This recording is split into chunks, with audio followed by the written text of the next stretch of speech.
introducing the first ever YA author panel at the 4th annual EpicFest. So we here have featured Go off. I know, I've been fired suddenly. We have Amalie, Jahn, and we have Reichs.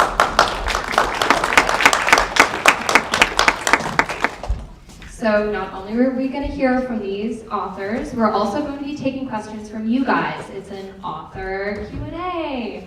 But before we get started with that, we'd also like to acknowledge the sponsors of EpicFest. Their generosity makes this event possible.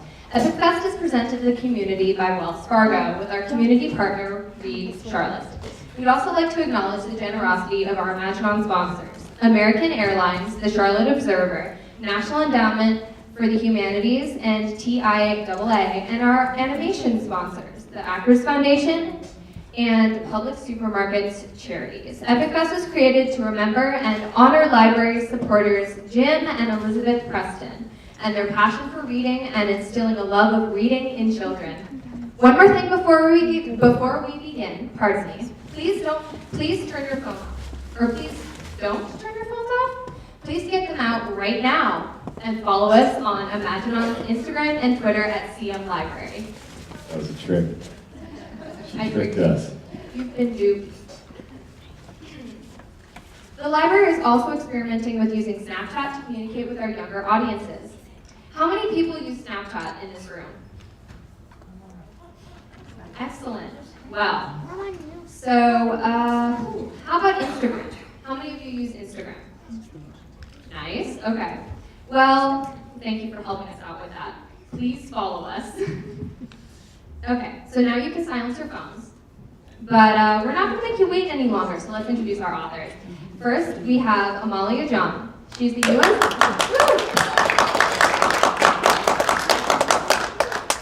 She is the USA Today best-selling author of the Clay Lion series, a contemporary time travel saga for young adults. Her latest novel, The Next to Last Mistake, is about a girl who finds acceptance in an unexpected place, and it hits bookstores March of 2019. Brendan Reichs is the author of the instant New York Times bestseller, Nemesis.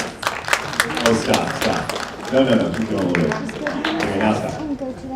And its sequel, Genesis, and the co-author of the 6-volume viral series.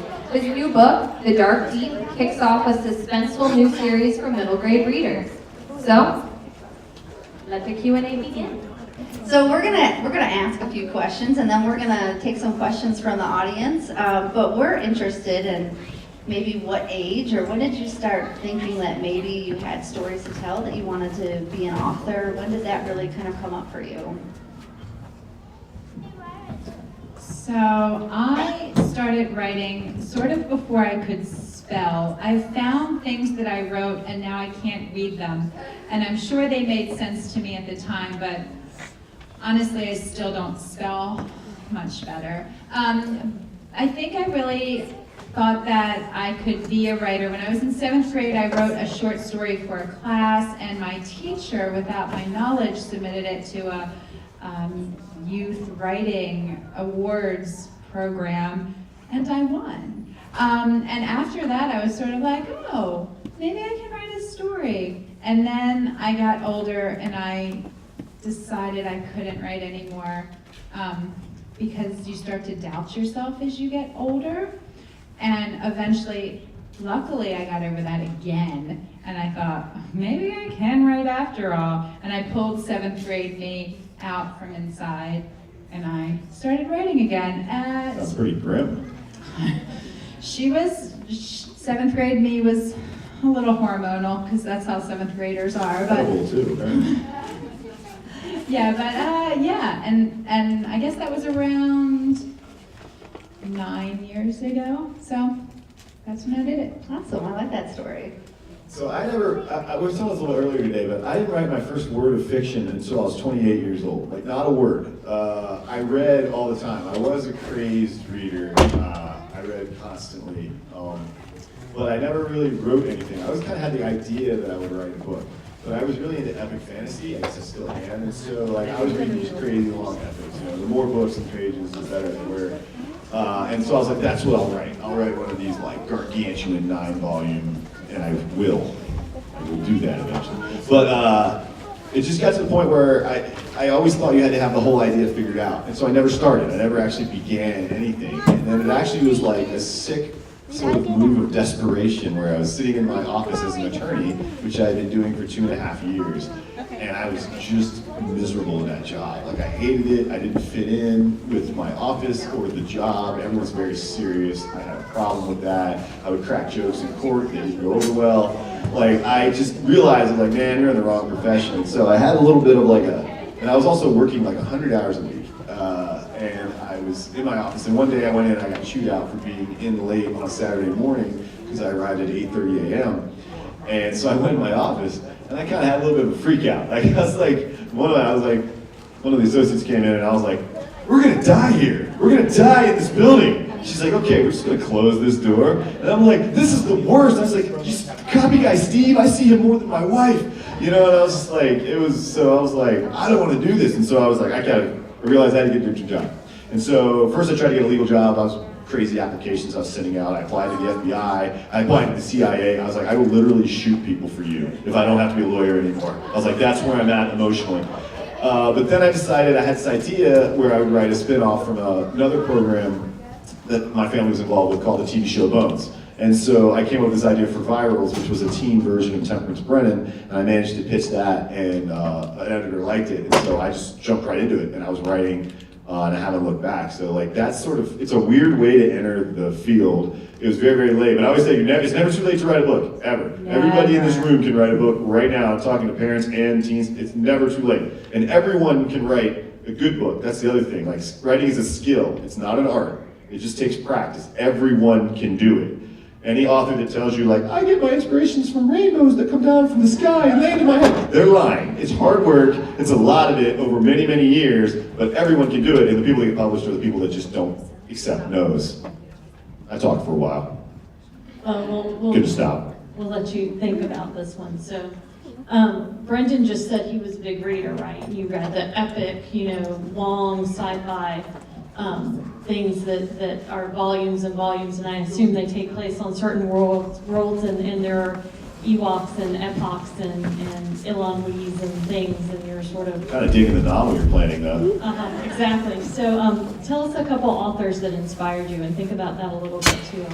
I'll go first, but I'll be quick since I just talked a long time. But like my gateway book, because everyone's a reader, they just don't know it yet. Everyone in this room is a huge reader. You just, if you're not reading books yet, it's because you haven't found your book yet. But it's out there, and when you read it, you're going to be like amazed, and you're going to never stop reading. Happened to me. I hated reading till 4th grade. My dad force read The Hobbit to me. And I mean forced, like I would like be a real jerk at night and be like, I'm not listening to this, I'm asleep. And then it progressed, like fine, it's like, all right, we can read a little bit more, fine, one more chapter. And then one day I pretended to be sick. I stayed home from school and I finished the book. But that was a singular experience still in my young head. I'm like, books are terrible. The Hobbit's pretty cool, though. You know, I was like, that's it. It's just The Hobbit's great, everything else. And then I read my real favorite book of all time, which is The Dragonbone Chair, which is written by a guy named Tad Williams. And then I was like, that changed my life. Because I was like, what, every book is awesome? I learned later that's not true too. But at the time, I'm like, oh, there's so many different stories. And so from then on, I was like, I read everything I could get my hands on. So Amalie, did you live the plot of The Princess Bride, pretending to be sick to hear the story, or what were you reading? Kevin Arnold did, I did. Totally did. I did not, and I was actually a very reluctant reader when I was young. And I'm going to tell you guys a secret that I don't know if I've ever confessed this in public before, but hand to God, this is the truth. We had a reading program at my school. We were kangaroos. That was our school mascot. And Jumper, that was his name. And so if you read 100 books in the school year, you got a plaque. By God, I wanted that plaque. And I wanted the plaque because if I got it, my parents would love me. And that's the kind of kid. My parents loved me anyway, but like, this is how your mind works when you're very small. But I hated to read. And so what I would do was, I would read the back cover. And I'd write a little bit and write and then I would turn in my pages. And I read 100 books every year, but I didn't. True story. And so and it was exactly that, what Brendan said. I hadn't found my book. I was just reading these stories that we were forced to read in class in the 1970s. And they were sort of garbage. And I didn't like them, and so I thought all books were sort of that way, and I just hadn't found my book yet. And then, I'm gonna totally give away my age. And then when I was in 6th or 7th grade, V.C. Andrews wrote Flowers in the Attic. And all my friends were reading this book, and I was like, my mom's like, you're not reading that book. It is not appropriate. It's amazing. It's really not appropriate, but it's fantastic. And so I got my hands on that book as fast as I could, and I devoured it. And then I was like, oh, this book wasn't bad. Maybe other books aren't bad. And then the next book I read was Bridge to Terabithia. And that book made me cry. And I was like, books can do what? And then I was hooked. And then I was a reader. And I've been a reader ever since. I'm still reeling on the Princess Bride thing you said, because it never occurred to me. And I was like, the only thing worse than that is, have you guys seen The Never Ending Story? I mean, like, it's a great movie, right? I mean, it's pretty cool, but like... Atreyu! Yeah, fight to nothing. But the part that always kills me is like, that dude skipped school, at school, to read a book. Like, that's dedication right there. Like, he didn't even leave school. He like, I'm skipping class. But he didn't, he literally stayed at the school to read a book. And then he rations an apple. It's a great movie. It's like, Jalen, not too much. Still a long way to go. It's the best line. I love it. So my gateway to reading was actually pizza. So I like that you had a plaque, you know. Oh, book it. Book it! You all know it, the purple button, right? Yeah. So now I'm showing my age and You're younger on to the than next me. question. So I'm sure we have a lot of teen hope to be soon writers in the audience. Do we have some teen writers? Yeah. So what advice might you guys have for an aspiring teen writer? I mean, I would say, like, writing, like kind of what I was saying earlier, like, I really believe that writing is a skill. What I mean by that is, like, practice will make you better at it. And so you just need to practice. And, like, I didn't start writing until I was 28. So I can't even imagine if I started writing when I was, like, 16, 15, 14, 17, how many more reps I would have gotten in, how many more books I could have already written by then. So I would just say, if you really want to be a writer, you have to write. And that sounds trite, and I know it's like, oh, that's super unhelpful. But I mean, like, you have to be telling stories, and it doesn't have to be any particular type of writing. You can write short stories, you can write novels, or you can write poetry, or you can aggressively Facebook. It doesn't matter what it is that you're writing. It's just that you're getting that, like, you're working that muscle, because your third book is going to be better than your first book. And if you want to do that for a living, you know, just the more you practice, the better you get at it. And I feel like sometimes that's like super impractical, but I truly believe it. Like, don't wait for everything to be perfect. Don't wait for ideas to come completely. Just start writing stuff, and then you'll find that you'll get better at it by doing it. That's perfect advice. And it's true, even for me, when I look back at my first book, The Clay Lion was my first book, and I read it now, 8 years later. Why would you do that? I know. I will not read virals now. I won't do it. And I go, ew. But it's okay. And I've gotten better. Every book I write is a little bit better. And I'll add to what he said. One of the things that's helped me be a better writer is not just writing, but letting other people critique my writing. And here's the secret to this, because critique is a really hard word. And when someone tells you that your writing is a steaming pile of garbage, it hurts a little bit, or a lot. And someone has said that to me before, so I know how it feels. But when someone is critiquing your work, they're doing it because they want to help you and they want to make you better. And this is what happens when I get critiqued. I go, no. And then I sit with it for a bit, and then I say, maybe. And then I sit with it a bit longer and I say, yeah, they're spot on about that. Yeah, we have it. And then I fix it. Right, we have an industry standard for like when you get an editorial letter. So you'll spend 6 months writing your book and you turn it in your editor, and then about 2 weeks to 6 months later, you get an editorial letter back. And it is basically like, oh, a really nice paragraph, you skip the first one, and then they close with a nice paragraph, and then in the middle it's like what they thought of your book. So, you know, you get used to that. And every time you get one, we have an industry standard, you're not allowed to reply to this thing for 72 hours. The editor, they're like, if you send me an email, I'm gonna delete it. You can't reply for 3 days because you go through the stages of grief. Stages of grief. So the first thing you read, you're like, I don't even know why I work with this person because they don't get my books. They're stupid. They didn't pay attention at all because they would have seen that. They don't know me at all. And it's exactly what you said. And then the second day, you're like, there's some stuff I could do just to make them happy. You know, I'll make that change, whatever. It's probably a good idea. And then the third day, you're like, everything they said is right. This is trash. I wrote trash. And then the healing has to begin, you know? So, like, it really is. Like, critique is when you become a serious author. It's not when you get published. You have no control over that. The market is what it is. You have no control over when or if a book will get published. You're a writer when you let other people read your work and take feedback. That's when you're a real writer. And accept the feedback from the grace which it was given. Most of it. No, except all. And a lot of people will say, you know, do with this what you want. And sometimes you will say, no, I like it my way, and you leave it. But most of the time, there's a grain of truth in what people are telling you, and after the hurt subsides and it scabs over and you put a little ice on it, you fix it. Yeah, there's a great Neil Gaiman quote where he says, like, if someone tells you that there's something wrong with something in your story, they're probably right. And if they tell you how to fix it, they're probably wrong. And that's really good advice. Also, if you're giving critique, don't fix the problem. Don't say, oh, what you should do here. You just point it out. You just say, I'm not getting this character. I feel like they might not do this here.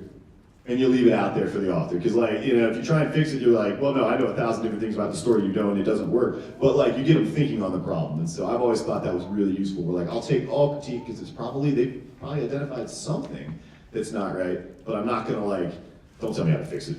It's my book. The flip side of that is you cannot please everyone.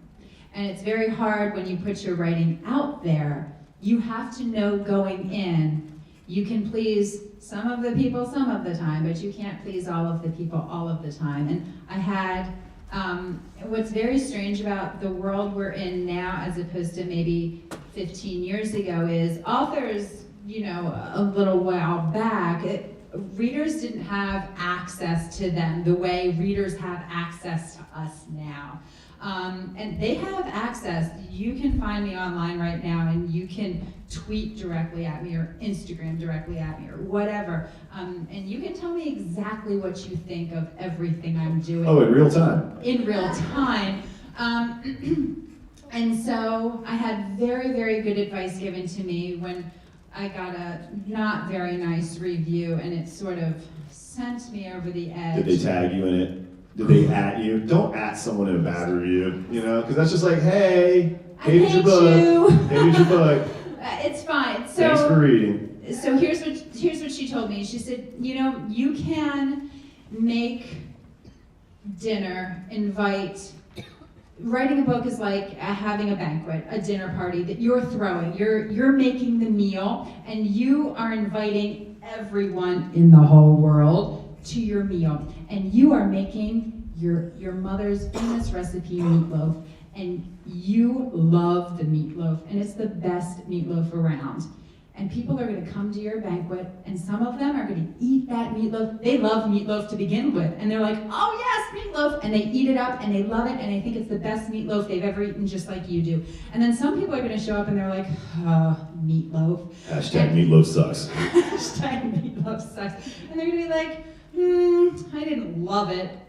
And then you're going to go to people that are vegetarian, and they're going to be like, oh, meatloaf, I'm not even going to eat this.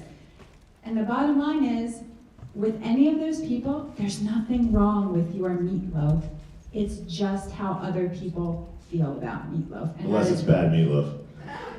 But it's nothing to do with you as an author. And that's how I take a lot of reviews and things and critique that I get from the world after the book is out there and I've put out the very best product I know how to. Is that some people are going to love meatloaf, and that's the people I'm writing for, the meatloaf lovers. And if you don't like meatloaf, probably don't read my book. Go read Brendan's book because he thinks meatloaf sucks. So, and that's a good, I think that's a good way to deal with all criticism in life sometimes, is that sometimes it's just not for them. You can't please everyone. And just make the best meatloaf you know how and be happy with that.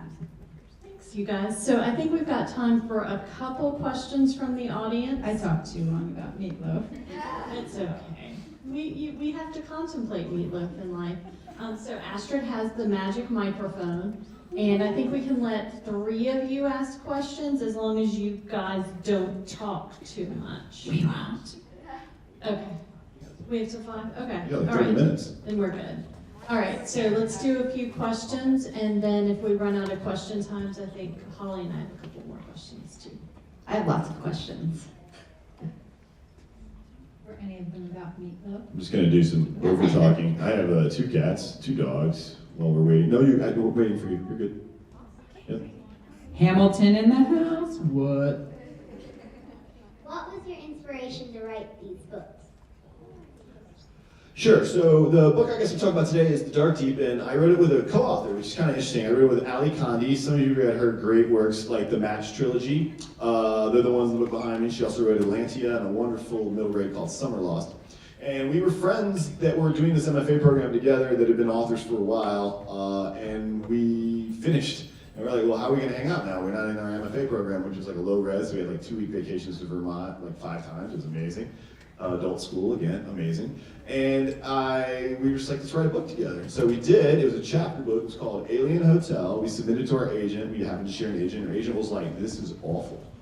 And we're like, what? They're like, this is really, really bad. Not only is the plot nonsensical, but I don't like the characters. And I was like, thanks, Jody. Tell us how you feel. But she's a great agent. She's 4'11" and she's a 4th degree black belt, and we're both terrified of her.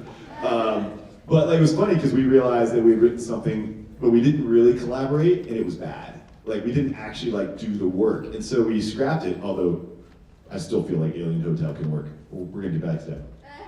But we had another idea that we came up, which was what became The Dark Deep, and we wrote that, and we did the work. Like, we really got in and edited each other and like learned to collaborate and co-author, and it just became this like really fun project. And so when we were done, we knew it was good. We handed it to Jody, and it was just like, you're staring, and you're just like, what are you? And she's just like, I like this a lot. And we're like, oh, thank God. My first agent was a little different. It was just more like, I'd give it to them, they would sell. And Jody's a bit more influential agent. And so she became like a gateway. And I never had that before. Like, I have to please my agent before she'll even attempt to sell my book. So it's like, but I like that a lot. It really helps me because then they know that if it's going out, then it's ready and that somebody will want it. So that's sort of how we ended up coming up with this idea. I'll tell a little about the book later. Why don't you talk about your inspiration? So I'll talk about the inspiration for the clay lion briefly. So the clay lion, I sort of have to tell what mine's about so it makes sense. So real quick, the clay lion is about a girl, Brooke Wallace, and she goes back in time to try and save her brother's life. He dies in the first chapter. She spends the rest of the book trying to bring him back. So the idea for that book came from 2 converging ideas. One, I had a dream, woke up in the middle of the night about my sister and I were superheroes with capes, and we were going back in time to save people's lives. There was, we would get a tip that somebody was about to die, and we'd go back in time and we'd prevent it from happening, and we were heroes, yay. So I had that really terrific idea, but I wasn't quite sure where to go with that in a book. At the same time, my daughter was in kindergarten. Her best friend had leukemia, which is cancer of the bone marrow. And her older sister, who was in 3rd grade, was her bone marrow donor and basically saved her life with that bone marrow transplant. And I watched these 2 sisters just holding on to each other and saving each other and being there for each other at such a tender young age. And I thought to myself, what would have happened to the older sister if her younger sister would have died and she wouldn't have been able to save her? And so I sort of put those 2 ideas together, going back in time to save someone's life and losing the loss of a sibling. And that's how the clay lion was born. I didn't even tell you what our book's about because I got excited about it, pleasing my ninja agent. But so the Dark Deep is it's basically our idea was we wanted to combine what we loved most when we were kids. And so it's Goonies meets Stranger Things is really what we're going for. So like we're both huge Goonies fans. I always tell people like in the 80s, parents love their kids significantly less than they do today. They didn't love us at all. Because we were gone. Roam like, free. We door, were mostly feral. Right. We were feral. The door opened, you left. There was no cell phones, no email, no way to track us. Come back there were by like dark. bells that would ring. You knew you had to come home at that point. Like that's how we rolled, literally unsupervised for months at a time. So that's what the Goonies is about, and you see a lot of that in Stranger Things. Some of you guys have seen that show. You know, you grab your bike and gone. Like, so we wanted to get that captured, but put that in a story that's the now. So it's 4 kids living in the Pacific Northwest, and they live in this town called Timbers, but it's by this place called Still Cove, which is really scary. It's socked in by fog all the time. It's the legendary home of something that's called the Beast, although it's like a legend. Is it a real sea monster there or not? You know, you've heard of those before. And nobody goes there, so of course they do. And our main character, Nico, has an altercation with this other boy named Logan, whose families, they don't get along, and he falls into Still Cove. And it's like 50 feet. It's pretty bad. So the other kids, his 3 friends, go down, and they try and rescue him, and they find this island, and on this island that nobody knew was there, on this island there's this houseboat floating on a pond. It's abandoned. Nobody's been inside it for years. So they go in. It's got all these crazy stuff like maps and weapons and things like you've never seen before. So they're like, clubhouse, cool, we got a clubhouse. But we wanted to make it a little bit weird. And so there's this hidden door, and there's a lower level to this houseboat, which is weird to begin with. And in it, there's only one thing. It's a black well that swirls. It doesn't reflect light. And it just constantly moves, although they can't figure out why. And it's like a hole in the bottom of the boat, but the boat doesn't sink. So they call it the Dark Deep. And they become obsessed with it, and they mess around with it. And then one character eventually like sticks her foot in the Dark Deep. Bad idea. She gets sucked into it, and they realize if you go through it, you get kicked out in the pond. But what it does is scan your mind, and whatever you're thinking of appears on the island with you for a short period of time. They're called figments because they think they're figments of their imagination. These start off really fun. They quickly become not fun. They quickly lose control of the situation and can't control the Dark Deep, and it may destroy the entire world. So that's the idea of the story. So it's like this crazy 80s kids romp with this like supernatural element. Is a lot of fun to write. It's really fast paced. We got to make up all the figments, so we could pull all kinds of crazy stuff. They have a fight with an elf on the shelf. We had a lot of fun writing this.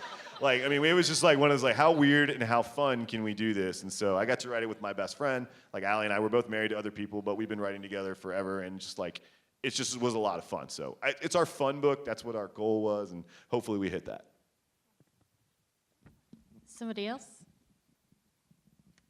When would you guys say is the best time to start creating agents? You want to tell? Yeah, that's a really good question.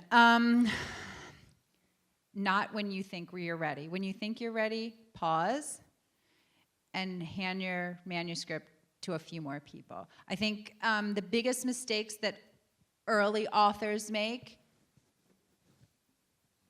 was querying too early. And it's sort of a deadly sort of thing because you get one shot with that manuscript, and if it's a no, it's a no. Yeah. So make sure, the biggest thing for me, if you've got a manuscript and you think it's finished, so a couple things, make sure you know your genre very well, meaning if you're writing YA, are you writing fantasy, sci-fi, are you writing contemporary, is it a romance? And make sure you have those elements that readers are going to be expecting in them so they can identify that genre. Then I would make sure you are giving it to other people to read first, and when they give you that feedback, listen to it. I would say you want to make sure you're giving it to enough people that you're getting patterns in your feedback. The book that I have on submission right now, the first draft that I sent out to my critique partners, I got from 5 of them the same thing. I was jumping back and forth in time in the first few chapters, and everyone was like, I was lost, I didn't know where we were in time. When a number of people, if one person says that to you, you can be like, nah, they don't know what they're doing. If 5 people say that to you, I needed to fix that, and I fixed it. I went through many, many edits before I finally felt like, okay, this is ready for me to send. Another quick tip, and I'll let you go, please do not query 50 agents in one afternoon.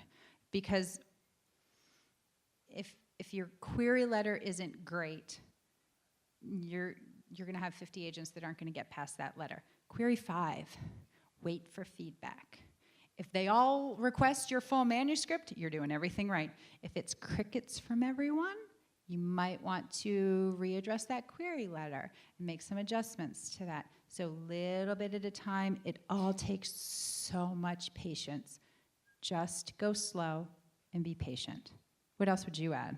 No, I wouldn't add much. I would just, it has to be done. It has to be as good as it possibly can get. And that's, I mean, what she said is how you get there. It's really letting other people read it is the key, but like it just needs to be in its final form, where you don't honestly think you can do anything to it that would improve it. That's when you know you're done. With that being said, that agent's going to get their hands on it, and they're going to make you edit it again, and then your editor at the publisher is going to get their hands on it, and they're going to make you do it again too. So don't think you're done. You're just done enough. Somebody else? That was a really good question. So my question is, like, what is it writing, like, different genres and, like, age levels? Because I know the next to last mistake and the clay lion are very, like, they're not very different, but they're not exactly the same, like, genre, because one's kind of sci-fi-y, and then, like, the deep dark seems to be more middle grade wealth, and while Nemesis seems to be more, like, YA, so, like, what's the difference in writing? It's interesting. I always think of, yes, the Dark Deep is a middle grade that reads up, and Virals is a YA that's a young YA, and then Nemesis is an older YA. It's a little bit more. It's about two kids that are constantly being murdered, so it's got some mature topics to it. But like the difference between the age groups, I've said middle grade stories tend to be about friendships, because that's where you are at that age in your life. I think your friends make or break you in middle school, and you're trying to find like your clan, your group, your interests, people that align with you as friends. And so there tend to be stories about finding your people and your place, whereas YAs tend to be about your passions. It's like a first everything. Like the only thing that defines a YA book to me is that it is something that's happening to a person for the very first time.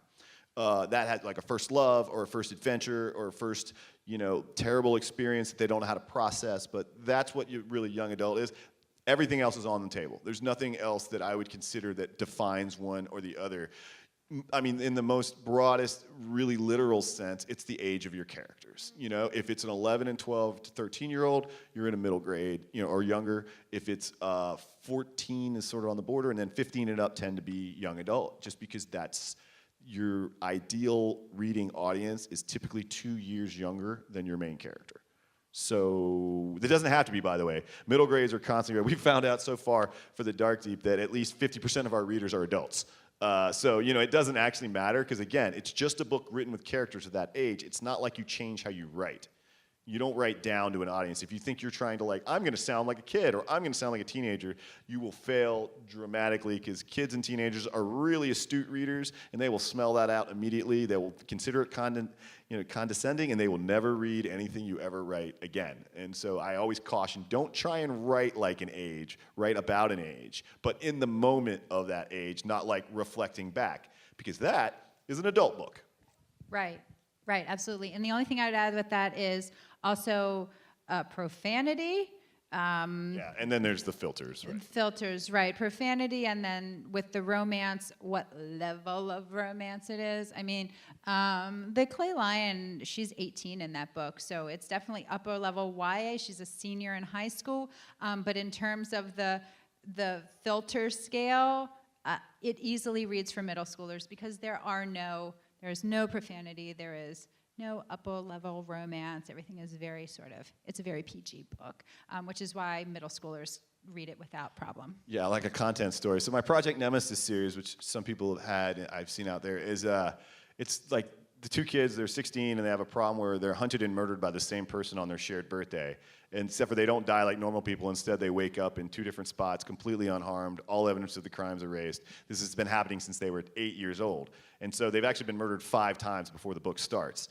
So it's a little bit different, obviously, in the content, Like, I wouldn't say I would start my middle schoolers there, but a lot of middle schoolers read it. It's actually on the North Carolina middle school list, incidentally. So the state didn't have a problem with it. But, in Genesis, I had a fan bring a book, and she had annotated it. She had put stickers on every page that there was a death, and she ran out of stickers at 174.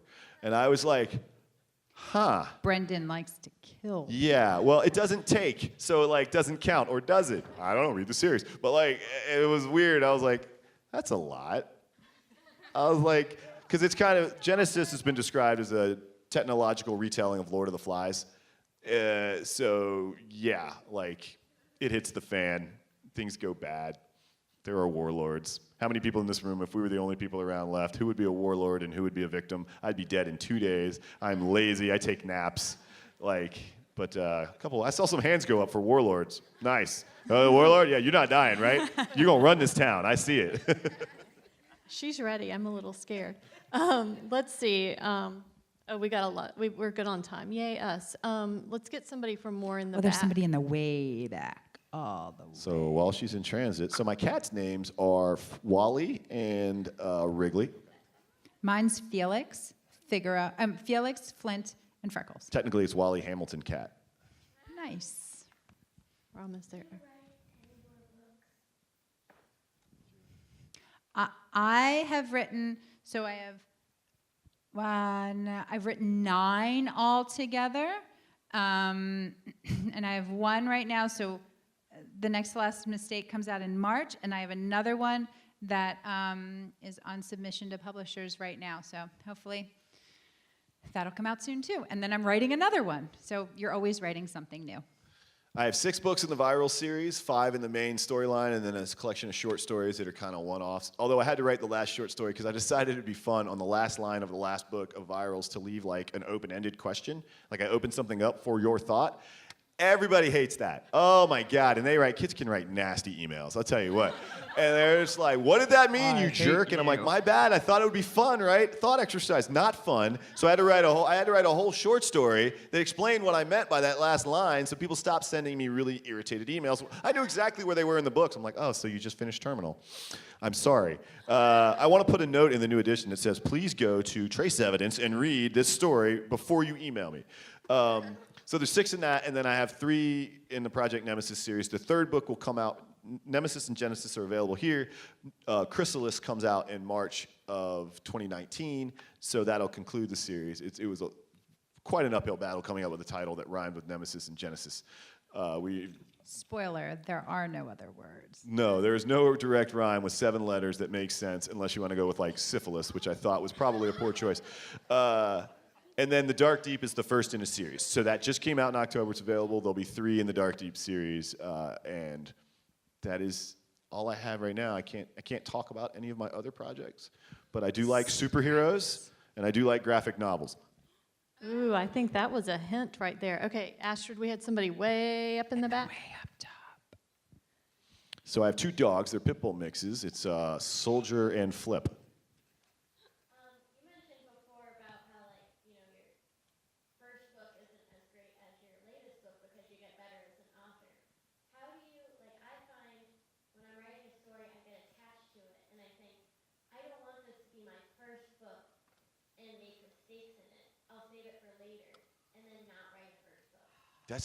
I've never heard anyone say it that way, but I get you. I get you completely. Yeah, we feel you. Like there's some like seasons of shows that I've loved that I've never watched the last season for like 3 years because I'm not ready to do it. Not ready. And yet I found I haven't actually watched it. I'm like, what are you doing? Watch the last Parks and Rec season.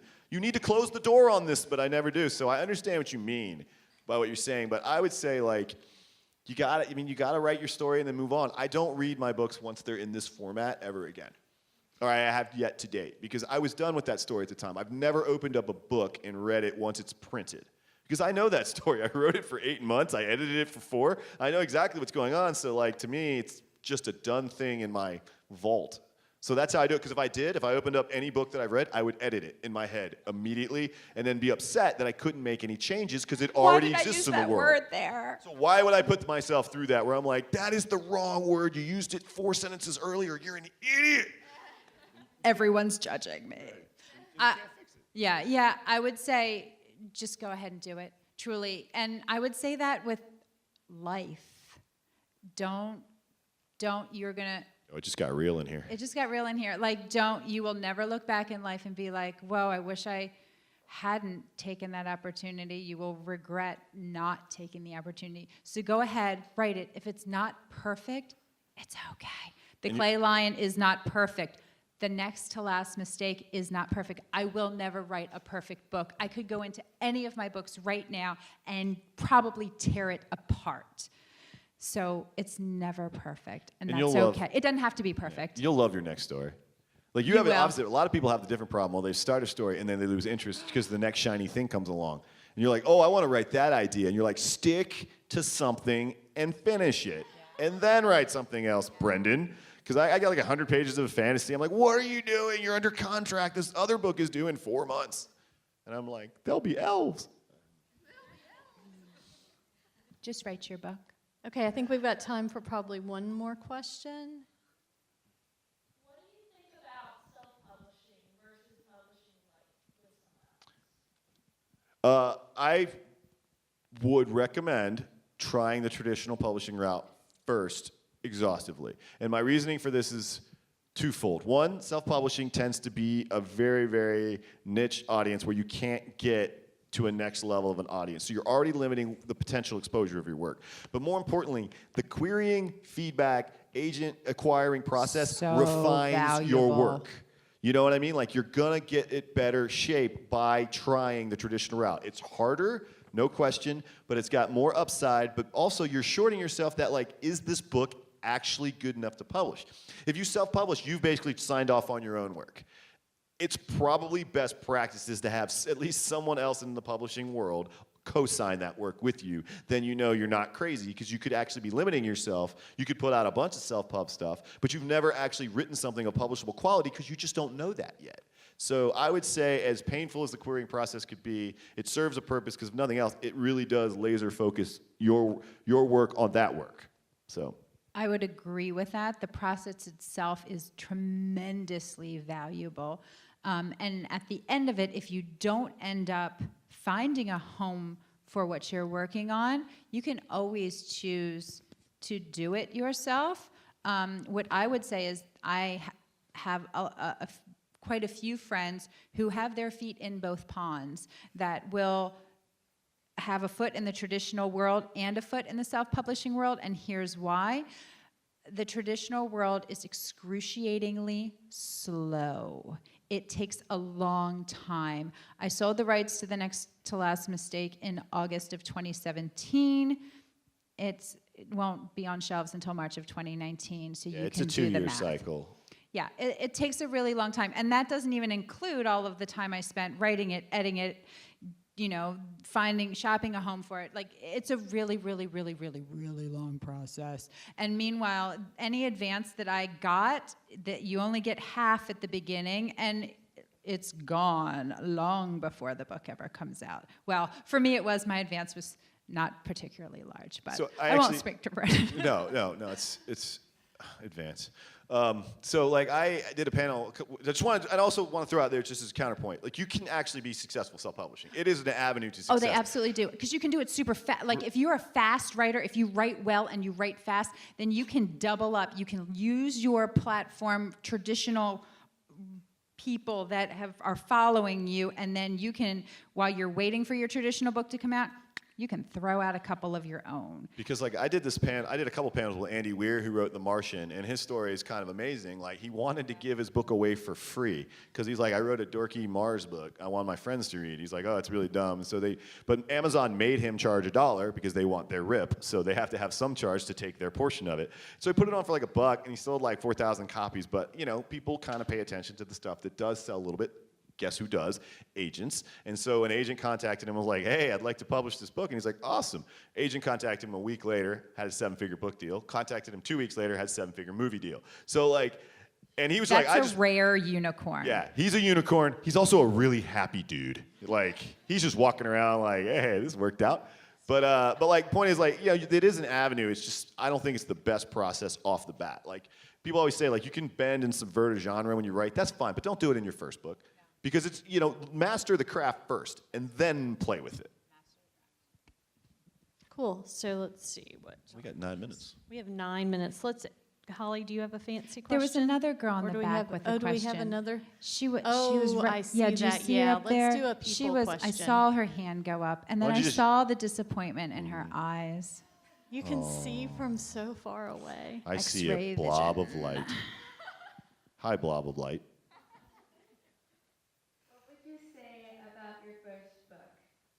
What did I say about it? What would you say about yours? You It first. got me from the life that I did not particularly enjoy to a life that I adore. I now get to do what I love every day, and it's all because I managed to write a book that worked. And so I love that book. I would edit it, but I absolutely love that book because it changed basically my entire outlook on being alive. And my first book as well. It changed my life. It was my whole heart, and I'm so glad that this is a part, that y'all are a part of my life now, that this is a part of my life now. So it opened a lot of doors, and I'm glad for it. I think we have a question plotting up high. Okay. Oh, I see. I don't have any other pets.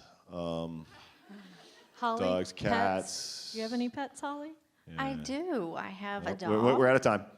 Oh, Holly has a dog, but we have a question. So once you have a publisher, do you think that if you change like genres or something that you would change publishers? That's a great question. It's a really astute. Like, you guys are really on the business side of this, by the way.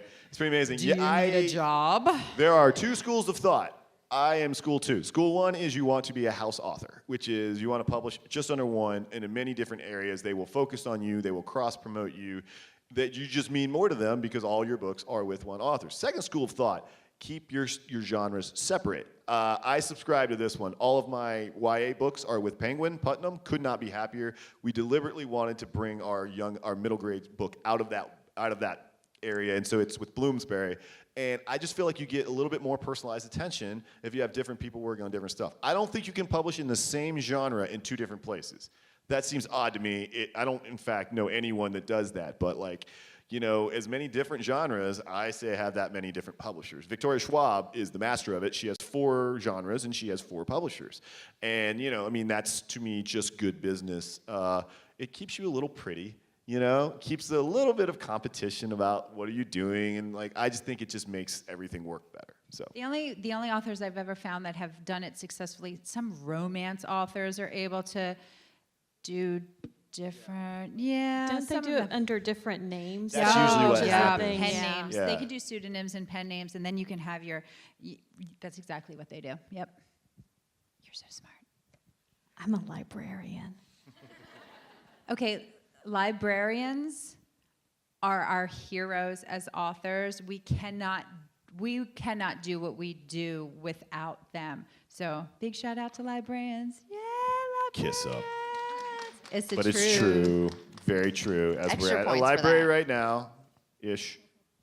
And sometimes people ask me, well, you know what? I can't afford your book, so I just got it from the library, and they're like, Just as- embarrassed, literally. sorry, I couldn't buy your book or whatever, so I just got it from the library. I'm like, don't you ever apologize to me for reading my book from the library, because as long as you're reading my book, I'm happy. And guess what? The library bought the book. Yeah. So either way, someone Libraries buy books, so there's no Libraries shame buy in books checking out too, books. so- Every so- author will tell you that. Yep, check them out. Read at the library. The library is a great place to find new books. And maybe if you love the book so much, you'll save your allowance money. Yeah. and Or if you buy it. steal it, then they can't return it, so it's just as good to me. Like, doesn't matter to me. Then they buy a Don't new one. listen. Yeah, I mean, the bookstore can't return a book that was literally stolen, so whatevs. Do not listen to Brendan. He's It's leading bad you down advice. a bad path. Don't steal other people's books. Does that mean that you've stolen your own book? We were talking about this earlier. I steal my book at least once a month because I don't remember that the book that I'm given at a festival isn't something I brought, and so I end up leaving with them. So I'm constantly calling bookstores, being like, "Hey, I was there for an event yesterday. I stole your book, so I'm going to give you my credit card number." And I also do it with other people's books because I go to book signings to get them signed and then just walk out. I'm just very used to being around books, and so I don't think about it as something I have to buy. So I steal constantly, but I always call and pay for them eventually. So we learned today that I may have cheated when I was 7 on my reading, but And I'm a constant thief. Brendan is a kleptomaniac. Did you want to ask a question? Yeah. So I love to write, but how would you make your book better to make it even better? So, yeah. Yeah, so she said she likes to write, but how do you make your book better? It's a really good question, because this is the other point I love to tell young writers. First drafts are terrible, always, every single time. Every first draft I've ever written is garbage. And sometimes they're so bad I laugh. I'm like giggling at how terrible it is. I don't even call them first drafts anymore. The very first thing I'm writing is called my draft 0, because I won't even attach first to it because I don't care about this draft. I'm trying to get it done. I go from the beginning to the end. Characters will drop out of my draft 0. They will change names. They will change genders. They will like do everything you could think of. And I'm not going to go back and fix it because it's not fixable at this point. It's not worth my time. I have to get to the end, because the other secret about writing is that all books are made in revision. You revise and you revise and you edit and you make it tighter and you make it better. Every book you've ever read was a terrible first draft. It's just authors have the luxury of going back over it again. We fix it and we repair the problems, and somebody else tells us the problems. We do it. So like everything you write is going to be bad at first. So if you're writing something like, I don't know if it's not good, if this is good, it's not good. But that's okay, because nobody writes something good the first time. I leave notes to myself that's like, I'll be going along and I'll be like, I don't know what to do. And I'll leave myself a note for later that'll be like, write something really great here. And then in Make this better. Right. And then I get to it in my revisions and like, old self, I hate you, because I still don't know what's better here. But eventually, maybe third, fourth round, I'll figure it out. Why do you love writing? Ooh, that's a great last question before we get to move to our Like, next I mean, part. I just think it's, we were talking about this just backstage. Like, I can't draw, I can't paint, I can't dance, I can't sing, I can't play a musical instrument.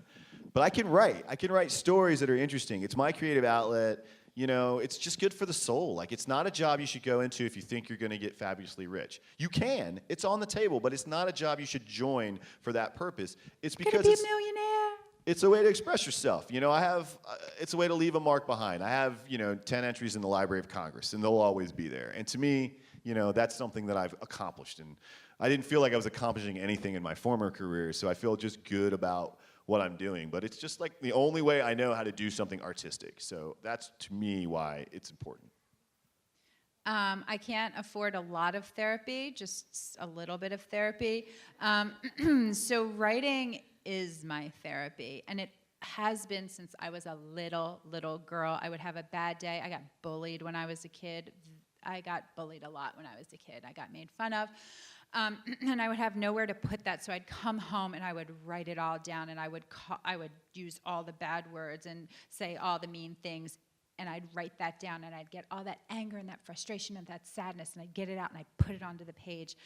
And I still do that every day when I'm writing my books, and I put all of that stuff that I can't process, if I can't figure out the world, I go and I write it down, and I try and figure it out as I'm writing a story. And some people ask me, why do you write for young adults instead of adults? And the reason is because when I was that young adult, when I was that middle schooler and in high school, I felt terribly alone. And I was surrounded by people and surrounded by all these people that were my friends, and still I felt alone because I felt like at any minute they could all turn on me, and I didn't know. And I write books so that when you read it, you know you're not alone, because you're not. And that we're all out there. We've all been there. Everyone's been there. And you're not alone. And that's why I write, because it's my way of letting you know everything you're feeling, all those things you're feeling, it's okay. And you can be whoever you need to be in that moment. Plus, they pay us a bunch of money. Goodbye, everybody. No, it's not true. Great way to end it. So thank you both for being here and for answering all of these questions. Thank you all for asking such great questions.